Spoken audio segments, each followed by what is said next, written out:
Start by also giving a tremendous thank you to those who gathered yesterday morning with Brandon Gordon at 10 a.m. at the federal courthouse, where he produced and sang a song called "You Are Somebody." I was there. It was beautiful. I want to also say thank you to the thousands of people who gathered yesterday at Haskell Park. You gathered so that your voices would be heard, and I am here to tell you, your city, the city of Rockford, hears your voices. As we saw yesterday, it began with peaceful events, and unfortunately, it did not end peacefully. Yesterday was a difficult day for the city of Rockford. It was a difficult day across our entire country.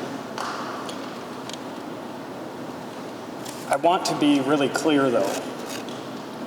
This wasn't just about yesterday, and it was certainly not about just one person.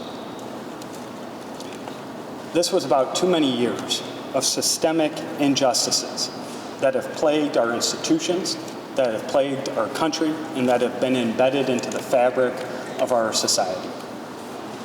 About years of people not truly having their voices heard.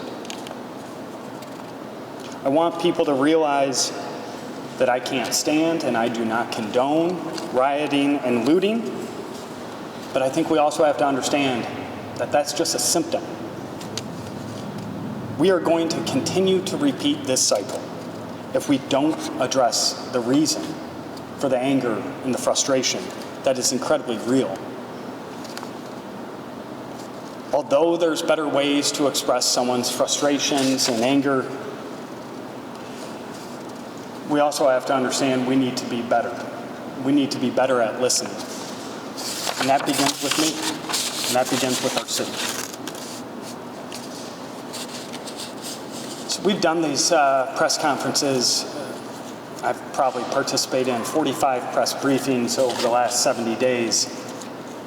This is by far the hardest one I've participated in as mayor of the city of Rockford. I'm not here to stand in front of you and tell you I know what it's like to be a black man or a person of color in our community. But I am here to say, I certainly understand the hurt that a mother of a black son has when they're concerned that they're not going to come home from school. Certainly appreciate and empathize with the spouse of a black wife doesn't know if she's going to come home from work. Or a sister who is afraid that her brother who's going out for a jog may not come home. All for doing nothing more than living in their God-given skin. I'll be honest, this is something I don't have to worry about. I understand I have a privilege that I definitely didn't earn, and that privilege is the color of my skin. And I also understand that not everyone in our community has that same privilege. So we got to talk about one of the first questions I'm sure I'm going to be asked is, where do we go from here?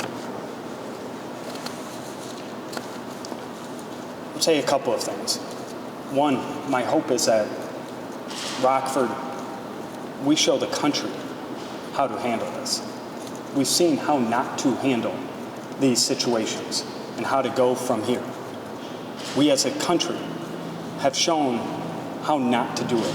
So here in the city of Rockford, let's show everyone how to do it. And I believe we begin by doing that by coming together. I was really encouraged this morning out at District 1. I have a phenomenal neighborhood organization, West Gateway Coalition. And you go out there, people of all different races, people from all across our city, we're coming together to pick up the remnants from yesterday's events. That is a city we want to see. That's a city we deserve to be. It's a city that's coming together.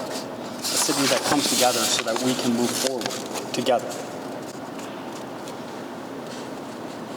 So as we look at how things are going to be moving forward, I want to address this a little bit differently than I think most people in my position across the country do.